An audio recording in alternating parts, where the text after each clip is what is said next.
College admission 2025 centralised college admission সংক্রান্ত এই মুহূর্তের বেশ কয়েকটি গুরুত্বপূর্ণ আপডেট তোমাদের সাথে শেয়ার করতে চলে এলাম। তোমরা যারা যারা 2025 সালে সেন্ট্রালাইজড অ্যাডমিশন পোর্টালের মাধ্যমে কলেজে ভর্তি হতে চলেছো, তোমরা ইতিমধ্যে জেনে গেছো যে তোমরা কোন কলেজে অ্যালোটেড হয়ে গেছো। তোমরা মেরিট লিস্ট চেক করে নিয়েছো, অ্যালোকেশন লিস্ট চেক করে নিয়েছো। এই মুহূর্তে তোমরা যারা যারা অ্যালোটেড হয়ে গেছো, কিছু ছাত্রছাত্রী অনলাইন পেমেন্ট করে অ্যাডমিশন নিয়ে নিয়েছে, প্রভিশনালি অ্যাডমিশন নিয়ে নিয়েছে। সো যারা যারা প্রফেশনাল অ্যাডমিশন এখনো পর্যন্ত নাওনি পেমেন্ট করে, তোমাদের প্রত্যেককে বলবো নির্দিষ্ট সময়ের মধ্যে তোমরা যদি অ্যাডমিশন না নাও, তোমাদের কিন্তু অ্যাডমিশন প্রসেস থেকে সম্পূর্ণরূপে বাদ দেওয়া হবে। অর্থাৎ এই যে ফার্স্ট রাউন্ডের অ্যাডমিশন প্রসেস চলছে সেটা থেকে সম্পূর্ণরূপে বাদ চলে যাবে এবং তোমাদেরকে নেক্সট ট্রাই করতে হবে মপ আপ রাউন্ডে। অর্থাৎ সেকেন্ড রাউন্ডে যখনই অ্যাডমিশন প্রসেস শুরু হবে তখনই কিন্তু তোমাদেরকে আবারও পুনরায় অ্যাডমিশন প্রসেসে অংশগ্রহণ করতে হবে। সো এটাই বলতে চাইছি যে যারা যারা অ্যালোটেড হয়ে গেছো নির্দিষ্ট সময়ের মধ্যে অ্যাডমিশন নিয়ে নাও। অ্যাডমিশন নেওয়ার সময় হচ্ছে 25 তারিখ, অর্থাৎ আগামীকাল 25 আগস্টের মধ্যে তোমরা যারা যারা কলেজে ভর্তির জন্য সুযোগ পেয়েছো প্রত্যেককে অ্যাডমিশন নিয়ে নিতে হবে।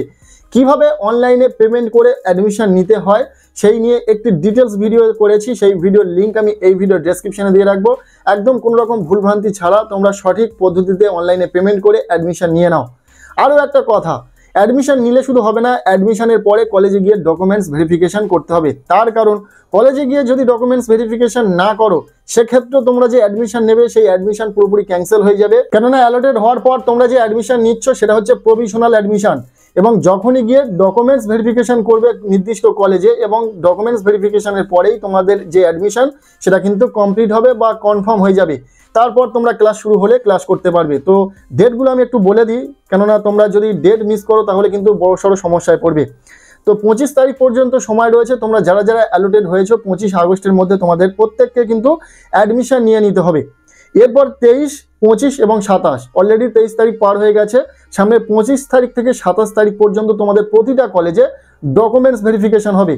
তো কি কি ডকুমেন্টস লাগবে ভেরিফিকেশনের সময় সেই নিয়ে একটি ডিটেলস ভিডিও ইতিমধ্যেই করেছি, সেই ভিডিওর লিঙ্ক আমি এই ভিডিওর ডেসক্রিপশনে দিয়ে রাখবো। অবশ্যই তোমরা দেখে নিও যে কলেজে ডকুমেন্টস ভেরিফিকেশনের জন্য কি কি ডকুমেন্টসের প্রয়োজন হচ্ছে। সো ডকুমেন্টস ভেরিফিকেশন তোমাদের করে নিতে হবে 25 থেকে 27 তারিখের মধ্যে। তোমরা অবশ্যই খোঁজ নাও, ইতিমধ্যে প্রতিটা কলেজের নোটিশ দিয়ে দিচ্ছে যে কবে কবে সেই কলেজের ডকুমেন্টস ভেরিফিকেশন হবে। তোমরা যে কলেজে অ্যাডমিশন নিলে অনলাইন পেমেন্ট করে, সো সেই কলেজে কবে ডকুমেন্টস ভেরিফিকেশন হবে সেই কলেজের অফিসিয়াল ওয়েবসাইটে গেলে তোমরা কিন্তু জানতে পারবে। সেখানে অলরেডি নোটিফিকেশন দিয়ে জানিয়ে দিয়েছেন সেই কলেজের কর্তৃপক্ষ।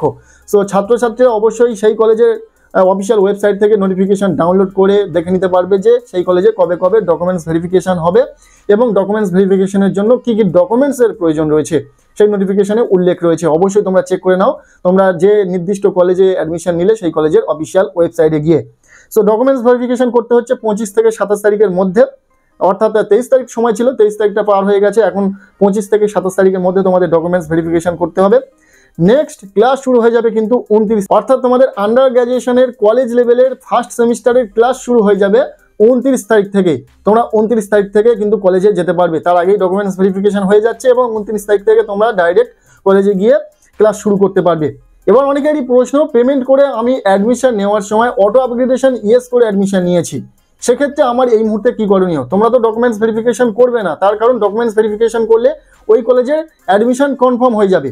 তো যেহেতু তোমরা ওই কলেজে না ভর্তি হয়ে তোমরা হায়ার প্রেফারেন্সের চান্স পাওয়ার জন্য অটো আপগ্রেডেশন ইয়েস করেছো, ইয়েস করে অ্যাডমিশন নিয়েছো, সেক্ষেত্রে তোমরা এই মুহূর্তে ডকুমেন্টস ভেরিফিকেশন করবে না, তোমরা জাস্ট ওয়েট করবে। তোমাদেরকে অপেক্ষা করতে হবে, তোমরা জাস্ট অপেক্ষা করবে 31 আগস্ট পর্যন্ত। কেননা 31 আগস্টে তোমাদের আপগ্রেড রাউন্ডের যে মেরিট লিস্ট সেটা পাবলিশ হয়ে যাবে এবং সেই মেরিট লিস্ট পাবলিশ হওয়ার পর তুমি জানতে পারবে যে তুমি কোনো হায়ার প্রেফারেন্স পেয়েছো কিনা। অর্থাৎ তুমি যে প্রেফারেন্সটিতে চান্স পেয়ে অ্যাডমিশন নিয়েছো এবং অটো আপগ্রেডেশন ইয়েস করে অ্যাডমিশন নিয়েছো, তারপর তোমার 31 তারিখ যখন আপগ্রেড রাউন্ডের মেরিট লিস্ট পাবলিশ হবে তখন দেখা যাবে যে তুমি কোনো হায়ার প্রেফারেন্স পেয়েছো কিনা। যদি হায়ার প্রেফারেন্স পেয়ে যাও তাহলে সেই হায়ার প্রেফারেন্সে অ্যাডমিশন নিতে চাইলে অ্যাডমিশন নিতে পারবে, আর যদি না নিতে চাও তাহলে তুমি যে কলেজে অ্যাডমিশন নিয়ে রয়েছো বর্তমানে সেই কলেজে থাকতে পারবে। ঠিক আছে, তুমি চাইলেও অ্যাডমিশন নিতে পারবে, আর না চাইলে যে কলেজে অ্যাডমিশন রয়েছে তোমার বর্তমানে সেই কলেজে অ্যাডমিশন থাকবে। আর যদি অ্যাডমিশন নিতে চাও তো অ্যাডমিশন নিয়ে নিচ্ছ। অ্যাডমিশন নেওয়ার পর তোমাদেরকে ডকুমেন্টস ভেরিফিকেশন করতে হবে, ফিজিক্যাল ভেরিফিকেশন যেটা বলছে, ফিজিক্যাল ভেরিফিকেশন হবে 4, 6, 8, 9 সেপ্টেম্বর পর্যন্ত। অর্থাৎ 4 তারিখ থেকে প্রায় 9 সেপ্টেম্বর পর্যন্ত কিন্তু ডকুমেন্টস ভেরিফিকেশন হবে আপগ্রেড রাউন্ডের মেরিট লিস্ট পাবলিশ হওয়ার পর। সো তারপরেই তোমাদেরকে কিন্তু কলেজে গিয়ে ডকুমেন্টস ভেরিফিকেশন করতে হবে, খোঁজ নিতে হবে সেই কলেজ, অর্থাৎ তুমি যে কলেজে অ্যাডমিশন নিচ্ছ সেই কলেজে কোন কোন দিনে ডকুমেন্টস ভেরিফিকেশন করবে। 4 তারিখ থেকে 9 তারিখের মধ্যেই করতে হবে, 2-3 দিন ডকুমেন্টস ভেরিফিকেশনের জন্য সময় দেওয়া হয়। তো তোমার নির্দিষ্ট কলেজ যে ডেট দেবে সেই ডেটে গিয়ে তোমাদেরকে ডকুমেন্টস ভেরিফিকেশন করতে হবে। ডকুমেন্টস ভেরিফিকেশন করার পর অলরেডি ক্লাস তো চলবে এবং তোমরা ক্লাসে গিয়ে জয়েন করতে পারবে। আর একটা কথা, তোমরা যারা যারা একদম পছন্দের কলেজ পাওনি, তোমরা এমনভাবে প্রেফারেন্স সাজিয়েছো যে তোমার পছন্দের কলেজটা নিচের দিকে রয়ে গেছে এবং তুমি পেয়ে গেছো কোনো হায়ার প্রেফারেন্স, তুমি চাইছো নিচের দিকের কলেজে চান্স পাওয়ার, সেক্ষেত্রে কিন্তু মোটেও সম্ভব নয়। আপগ্রেড রাউন্ডে আপগ্রেডেশন হবে, কিন্তু ডাউনগ্রেড কোনোভাবেই সম্ভব নয়।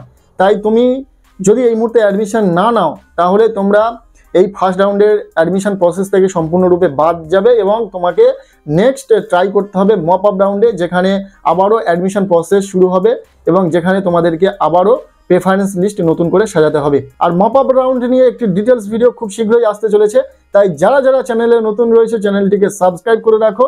এই ভিডিওটি তোমাদের কেমন লাগলো অবশ্যই কমেন্টে জানিও, যদি তোমাদের কোনো কোয়ারিজ থেকে থাকে অবশ্যই জানাও, আর ভিডিওটি বন্ধুদের সাথে প্রচুর শেয়ার করে দাও।